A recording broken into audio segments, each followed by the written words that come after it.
नमस्कार शेतकरी मित्रांनो, बंधूंनो. मी राजभाऊ उगले, राहणार कोठाळा, तालुका अंबड, जिल्हा जालना. बळीवंश वेदर चॅनल मध्ये आपले हार्दिक हार्दिक स्वागत करत आहे. मित्रांनो, आज अ, मुख्य पावसाळ्याचे 2 महिने संपलेले आहेत आणि उर्वरित 2 महिने बाकी आहेत. या पार्श्वभूमीवर आपण पुन्हा एकदा एक चांगला अंदाज, महासागरी घटनामध्ये काय बदल होत आहे त्याचा अंदाज आपण व्यक्त करणार आहोत. निश्चित हा शेतकरी बांधवांना दिशादर्शक आणि मार्गदर्शक हा व्हिडिओ असणार आहे. त्यामुळे व्हिडिओ थोडासा मोठा होईल मित्रांनो, पण तरी सुद्धा पहा. तर एखादी चांगली माहिती सांगायची असेल तर ती निश्चित त्यासाठी वेळ लागतो आणि मोठी माहिती, मोठा व्हिडिओ बनतो, हे सर्व महत्वाचं आहे. मित्रांनो, या संदर्भातलं हे कळत न कळत महाविद्यालयीन विद्यार्थ्यांसाठी सुद्धा हा व्हिडिओ महत्वाचा असतो. एमपीसी असतील, यूपीसी असतील, यांच्यासाठी सुद्धा आयडी घटक काय आहे, एमजीओ काय आहे, त्यानंतर एन्सो कंडिशन काय आहे, या संदर्भातले सर्व प्रश्नाची उकल त्यांना होते. तेव्हा त्यांच्यासाठी सुद्धा हा शैक्षणिक विद्यार्थ्यांसाठी सुद्धा एक मार्गदर्शक व्हिडिओ आहे. मित्रांनो, आपण सातत्याने सांगितलेलं आहे की यावर्षी महासागरी द्वंद्व म्हणजे लढाई पाहायला मिळणार आहे. प्रशांत महासागरात एकीकडं अल्निनो आपल्या टॉप भूमिकेमध्ये गेलेला आहे. मित्रांनो, तो तीव्र अल्निनो झालेला आहे. जवळपास 2.44 अंशावर तिथलं सरफेस टेम्परेचर हे समुद्राचं वाढलेलं आहे. या पार्श्वभूमीवर आपला हिंदी महासागरातला आयोडी घटक सुद्धा मित्रांनो, जो 44 होता, 0.44 ने प्लस होता, तो आता 0.63 ने प्लस झालेला आहे. म्हणजे ही भारतासाठी सकारात्मक बाब आहे. निश्चित एकीकडे अल्निनो तीव्र होतोय तर दुसरीकडे आयोडी पॉझिटिव्ह होते आणि महासागरी द्वंद्व, महासागरातली लढाई आपल्याला पाहायला मिळणार आहे. या संदर्भातला व्हिडिओ मित्रांनो फेब्रुवारी 2025 मध्ये मी दिलेला आहे. 19 फेब्रुवारीच्या आसपास तो व्हिडिओ आहे. तुम्ही माझ्या युट्यूबवर जाऊन पाहू शकता की यावर्षी महासागरी द्वंद्व पाहायला मिळणार आहे आणि ती ही वेळ मित्रांनो आता आलेली आहे. हे 2 महिने, 1.5 महिने आपल्या भारतीय मान्सूनसाठी कसोटीचे आहे. खरा कोण जिंकणार आहे? अल्निनो ज्याची जास्त चर्चा झाली, अल्निनोची, तो जिंकतोय का हा आपला महासागरातला, ज्याला आपण आयोडीला मी बादशाह अशी उपमा दिलेली, हा आपला बादशाह भारी भरतोय, हे आपल्याला निश्चित पाहावे लागेल. या सर्व पार्श्वभूमीवर मित्रांनो, अल्निनो किती तीव्र होत आहे तिची इथं मी तुम्हाला हे केलेलं आहे. इथं आता पेन नाही माझ्याकडे.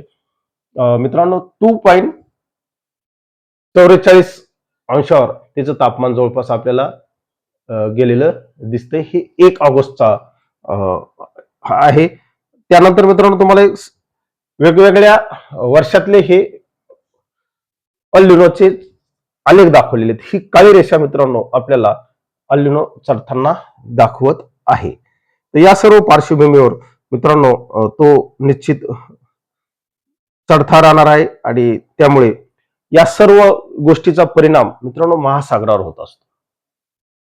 महासागर हा जो रेषा दिसते मित्रांनो तुम्हाला व्हाईट, ही ट्रॉपिकल, ज्याला आपण विषुववृत्त म्हणू किंवा भूमध्य सागरी रेषा आहे आणि या सर्व पट्ट्यामध्ये हालचाली घडत असतात. मित्रांनो, हा पश्चिम प्रशांत महासागर, ज्याला आपण पॅसिफिक महासागर म्हणतो, या ठिकाणी टायफून निर्मिती होत असते आणि हे टायफूनचं सर्कल आहे. म्हणजे या पट्ट्यात ही टायफून निर्माण होतात. जर लालिना असेल, ट्रेडवे आपल्याकडे वाहत असतात, बाष्पयुक्त वारे, त्यामुळे या ठिकाणी काही टायफून जर तयार झाले तर त्याचे काही अंश आपल्या भारतीय समुद्राकडे येत असतात. परंतु मित्रांनो, सध्या या ठिकाणी ट्रेडवे हे पलीकडे चाललेले आहेत, पूर्वेकडे वाहत आहेत, त्यामुळं या पद्धतीनं हे टायफून जात आहेत. असो, आपला हा बंगालचा उपसागर आहे. या ठिकाणी काही सायक्लोनिक, म्हणजे ज्याला चक्राकार परिस्थिती किंवा लो प्रेशर किंवा लो प्रेशरचं रूपांतर डीप डिप्रेशन नंतर सायक्लोन मध्ये सुद्धा होत असतं, म्हणजे चक्रीवादळामध्ये. तिचे हा एरिया आहे आणि मित्रांनो हा हिंदी महासागरचा भाग आहे, याला आपण अरबी समुद्र म्हणतो. या ठिकाणी आपला आयोडी हा जर पॉझिटिव्ह असला तर भारतीय भूभागावर पाऊस पाडण्यामध्ये हा आयोडी घटक अतिशय अतिशय चांगली भूमिका बजावतो. या कालखंडात या ठिकाणी लो प्रेशर बनतात किंवा मोठ्या प्रमाणात ढगाळ परिस्थिती होते, बाष्पयुक्त हवा या ठिकाणी जास्त असते आणि ही हवा मित्रांनो आपल्या पश्चिम घाटाकडे खेचल्या जाते आणि घाटावर पाऊस किंवा घाटाच्या आजूबाजूला पावसाच्या ऍक्टिव्हिटी असतात त्या कशा पद्धतीने असतात त्याचे ट्रॅक आपण समजून घेऊ. मित्रांनो हा जो आलेख आहे हा अल्लिनोचा आहे. त्या संदर्भातली आपण माहिती घेतली, त्याच्यात काही पाहायचं दुमत नाही. पण एमजीओ घटक मित्रांनो तुम्ही पाहू शकता या सुमारास अल्लिनो तीव्रतेकडे चाललेला आहे, आयोडी पॉझिटिव्ह होत आहे आणि आपला एमजीओ घटक ज्याला आपल्या हवामान चळवळीचे मित्र श्री गणेशा यांनी ढगांनी भरलेली रेल्वे ही उपमा दिलेली आहे. आणि निश्चित अगदी ही रेल्वे मित्रांनो जर प्रचंड प्रमाणात ढग असतील तर निश्चित आपल्याला फायदा होतो. मित्रांनो ही तारीख जर आपण पाहिली तर मित्रांनो आज 3 तारीख आहे, म्हणजे 3 तारखेचा आज 3 तारखेपर्यंत 2 तारखेपासून ते मित्रांनो 16 ऑगस्ट पर्यंत हा आपल्याला एमजीओचा मार्ग दर्शवतो. एमजीओ मित्रांनो हा सध्या अजून या ठिकाणीच आहे. इथं हा पुढे पुढे जाणार आहे. 8 तारखेला हा तुम्हाला रेषा दिसत आहे 14, 15, 16 म्हणजे मोठ्या प्रमाणावर एमजीओ हा त्याच्या सर्कलच्या बाहेर येत आहे. आणि हा सर्कलच्या बाहेर जर एमजीओ आला तर निश्चित हिंदी महासागरात पॉझिटिव्ह घडामोडी घडतात. हे या ठिकाणी जरी आपल्याला प्रशांत महासागर दिसत असेल, पॅसिफिक महासागरात बी वादळी सिस्टीम बनतात आणि काही बाष्प आपल्याकडे येते, काही तिकडे, म्हणजे याचा फायदा मित्रांनो निश्चित आपल्या भारतीय हवामानासाठी होतो.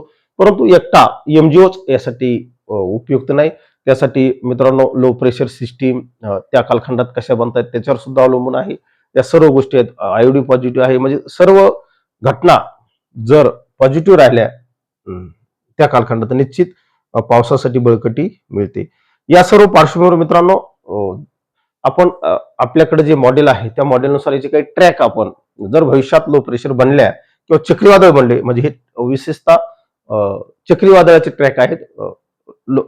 लो प्रेशरचे जरी नसले तर चक्रीवादळाचे दाखवले, कारण लो प्रेशर मित्रांनो जी बनणार आहे सध्या साधारणतः 15-16 ऑगस्ट, कारण हा प्रशांत महासागर आहे त्यामुळे या ठिकाणी आपल्याला लो प्रेशर बनताना दिसणार आहे. हा जो आहे मित्रांनो हा वायव्य बंगालचा उपसागर आहे. परंतु या सर्व पार्श्वभूमी 15 ऑगस्टच्या नंतरच मित्रांनो हे सर्व घटना घडणार आहेत. 15 ऑगस्टच्या नंतर मित्रांनो हळूहळू सूर्याचं सुद्धा दक्षिणायन चालू असतं आणि सूर्य मित्रांनो 22 सप्टेंबरला हा या विषुववृत्तावर असतो. त्यामुळे त्या ठिकाणावर मोठ्या प्रमाणावर टेम्परेचर असते, समुद्राचं तापमान वाढतं आणि खऱ्या अर्थानं ऑगस्ट नंतरच मित्रांनो खरं तर हे सर्व कधी होणार आहे 21 ऑगस्ट नंतरच चांगला पावसाची ऍक्टिव्हिटीज या 16-17च्या पुढेच 21 ऑगस्ट पासून चांगल्या पावसाच्या ऍक्टिव्हिटीज ह्या आपल्याला महाराष्ट्रात विशेषतः मराठवाड्यात पाहायला मिळतील. तर हे सर्व मित्रांनो असो, याचे ट्रॅक जर प्रशांत महासागरामध्ये जर मोठ्या प्रमाणावर उबदार पाणी झालं त्याचे ट्रॅक मित्रांनो टायफूनचे असे असतात आणि बहुतांश टायफून असे गेलेले आपण अनुभवलेले आहेत. विषुववृत्ताच्या खाली जर झालं तर ते इकडे जातात मित्रांनो, लक्षात घ्या, ऑस्ट्रेलियाकडे, आणि इकडे जर झालं तर ते दक्षिण आफ्रिका खंडाकडे जातात. आणि मित्रांनो या भागात जर बनलं श्रीलंकेच्या तर ते ओमान आणि यमन, ओमान हा जो देश आहे ज्याला आपण इराक, इराण वगैरे, पाकिस्तान या भागाकडे जातात. या ठिकाणी जर बनलं तर ते मित्रांनो बांगलादेश, म्यानमार, गंगेच्या मैदानात हे काय जातात, चक्रीवादळाचा ट्रॅक असतो. अशा पद्धतीनं मित्रांनो हे साधारणतः सप्टेंबर पासून हे घडायला सुरुवात होणार आहे आणि ऑक्टोबर मध्ये याचे प्रमाण जास्त असतं चक्रीवादळाचं.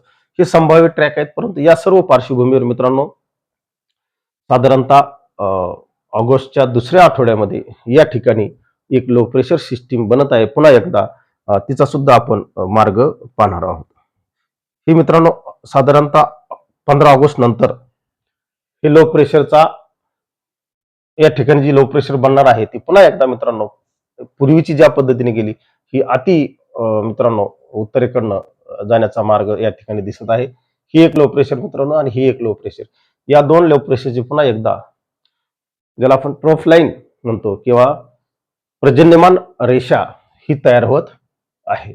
आणि त्यामुळे या लो प्रेशरकडे मित्रांनो अरबी समुद्रातून बाष्प खेचल्या जाणार आहे. त्यामुळे घाटावर पावसाच्या ऍक्टिव्हिटीज ह्या वाढणार आहेत. ते साधारणतः हे सर्व होण्यासाठी ऑगस्टचा दुसरा आठवडा हा कालावधी लागणार आहे. या कालखंडात मित्रांनो महाराष्ट्रात सुद्धा पावसाच्या ऍक्टिव्हिटीज वाढणार आहेत. कारण ही लो प्रेशर येत येत मित्रांनो आपला मध्य भारतातील जे नागपूर आहे, नागपूर असेल, पूर्व विदर्भ असेल, पश्चिम विदर्भ असेल, पुन्हा उत्तर महाराष्ट्रात पावसाच्या ऍक्टिव्हिटीज वाढणार आहे. पुन्हा जर मित्रांनो जळगाव, धुळे, नंदुरबारला थोडंसं यावर्षी मित्रांनो पावसाने हुलकावणी दिलेली आपल्याला दिसते. दक्षिण महाराष्ट्राकडे मित्रांनो एमजीओ घटक या कालखंडात जर सक्रिय राहिला तर दक्षिण महाराष्ट्रात सुद्धा पावसाच्या ऍक्टिव्हिटीज वाढतात. पॉझिटिव्ह आयडी हे सर्व घटक एक जुळून येणार आहेत. त्यामुळे मित्रांनो ऑगस्टचा दुसरा आठवडा 15 ऑगस्ट नंतर साधारणतः 21 ऑगस्ट पर्यंत राज्यात बऱ्यापैकी पावसाच्या ऍक्टिव्हिटीज असतील असं प्राथमिक दर्शनी आपल्याला दिसून येतं. याचे अपडेट आपण वेळोवेळी देत राहू. कारण हवामानशास्त्र मित्रांनो हे सांगितलं म्हणजे लगेच 100% हेच होणार आहे असं नसतं. याच्यात सातत्याने चेंजेस होत असतात कारण हे वातावरणीय घटना आहेत आणि या वातावरणीय घटना सातत्याने याच्यात बदल होत असतो. पण एक काय होऊ शकतं त्या मार्गापर्यंत आपण जाऊ शकतो. कसं वातावरण असू शकेल हे आपण सांगतो. 15 ऑगस्ट पर्यंत पोहोचणं हे आपण मित्रांनो खूप दिवसापूर्वी सांगितलेलं आहे आणि आता त्या पद्धतीने अंदाज येत आहेत. कमी अधिक प्रमाणात हा सध्या जो पाऊस चालू राहणार आहे 5 ऑगस्ट पर्यंत आहे. त्याच्यातही फारशी दम नाही. कारण का मोठ्या प्रमाणावर कुठेही आजूबाजूला लो प्रेशर सिस्टीम कार्यरत नाही. या सर्व गोष्टी मित्रांनो अंदाज व्यवस्थित पाहत चला. आपण सातत्याने सांगितलेले यावर्षी घाटावर पावसाची जबरदस्त टक्कर होईल आणि ती झालेली आहे. त्यामुळे पूर्व उतारावरील जलाशय भरलेले आहेत. पुन्हा पुन्हा मी सांगतोय का तर हे तुम्ही व्हिडिओ पाहत चला आणि त्याचा गैरअर्थ घेऊनच त्या टायटलवरून तुम्ही चुकीचा अर्थ लावू नका. बरेचसे हवामान अंदाजक 1972 करत आहेत. मित्रांनो 1972 सारखा दुष्काळ पडेल आपण असं कुठेच म्हटलेलं नाही. आपण सांगितलेलं आहे की 1972 ची आठवण होईल.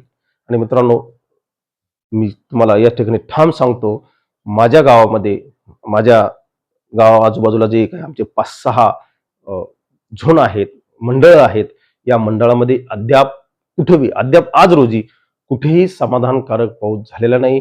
रब्बीचा पेरा खरीपाचा पेरा मित्रांनो आमचा पूर्णपणे वाया गेलेला आहे. ऊसाची प्रचंड वाढ खुंटलेली आहे. अद्यापही आमच्या डाव्या कालव्याला सिंचनासाठी पाणी सोडलेलं आहे. यावरून परिस्थिती तुमच्या असे लक्षात येते की ही 1972 चीच आठवण आम्हाला झालेली आहे. जर मित्रांनो आमच्याकडे ऊसाचं क्षेत्र नसतं तर नम्रची नम्र आमच्याकडं काळे खफार दिसले असते.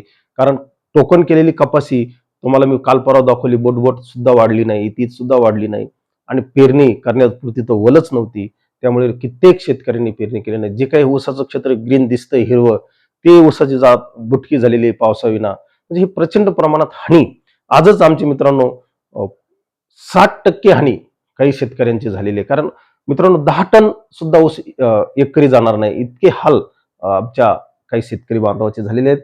निश्चित ज्यांच्याकडे पाणी आहे पुरेसं अशा शेतकऱ्यांचे निश्चित काही ऊस चांगले असतील त्यांचा परंतु त्यांचं सुद्धा एकूण जे उत्पादन आहे त्याच्यात सुद्धा घट झालेली आहे. ह्या सर्व गोष्टी कशामुळे झालेल्या आहेत तर मित्रांनो हा अल निनोचा इफेक्ट आहे. कोणी किती जरी म्हटलं तरी मित्रांनो अल निनोचा इफेक्ट हा देशावर होत आहे, राज्यावर होत आहे, प्रकर्षाने तो मराठवाड्यावर जाणवत आहे. मी पहिल्याच व्हिडिओमध्ये सांगितलं होतं डिसेंबरच्या की कोणी किती जरी नाही म्हटलं तर मराठवाड्यासारख्या अवर्षणप्रवण भागामध्ये मित्रांनो अल निनोचा इफेक्ट हा प्रकर्षाने जाणवतो, तो जाणवत आहे. त्याचा अनुभव आम्ही स्वतः घेत आहोत. त्याच्यामुळे आम्हाला इतरांनी फार काही ते सांगायची गरज नाही. महाराष्ट्रातलं चित्र सुद्धा कसं आहे कुठे हे मी सांगू शकतो. समाधानकारक पाऊस मित्रांनो बहुतांश महाराष्ट्रात नाही, फक्त पिकांपुरता पाऊस झालेला आहे. अजूनही बहुतांश जलाशयामध्ये पाणी नाही, कित्येकांच्या विहिरीला पाणी नाही. ही वास्तव परिस्थिती आहे. उत्तर महाराष्ट्रातला काही भाग जर सोडला, पश्चिम महाराष्ट्रातला, मध्य महाराष्ट्रातला जर काही भाग सोडला तर इतरत्र फार वाईट परिस्थिती आहे.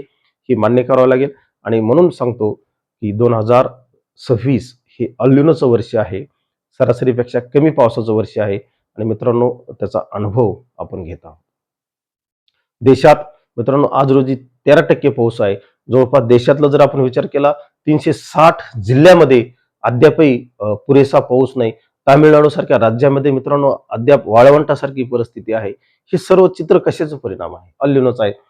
मराठवाड्यात महाराष्ट्राच्या घाटावर पाऊस झाला, मध्य महाराष्ट्रात पाऊस झाला. मित्रांनो हा पाऊस होणार होता हे आपण सातत्याने सांगितलेले. कारण सोमालिया जेट स्ट्रॉंग होते, बाष्पयुक्त पुरवठा स्ट्रॉंग. कारण या ठिकाणी जर सिस्टीम झाली तर वेगाने या ठिकाणी वारे खेचले जातात. तुम्ही पाहिलं तर यावर्षी सर्वात जास्त घाटावर वाऱ्याचा वेग जास्त होता, त्यामुळे मोठ्या प्रमाणात या ठिकाणी टक्कर झाली आणि पावसाच्या ऍक्टिव्हिटीज या ठिकाणी झालेल्या आहेत, होणार आहेत हे सांगतो. परंतु अंतर्गत महाराष्ट्रात मराठवाड्यासाठी आपल्याला मित्रांनो 15 ऑगस्ट नंतरच पावसासाठी वाट पाहावी लागेल. चांगल्या पावसासाठी एवढीच आपण अपेक्षा करूया. या ठिकाणी थांबतो. जय हिंद, जय महाराष्ट्र. अधिक माहितीसाठी IMD सारख्या विश्वसनीय संस्थेला फॉलो करा. जय हिंद, जय महाराष्ट्र.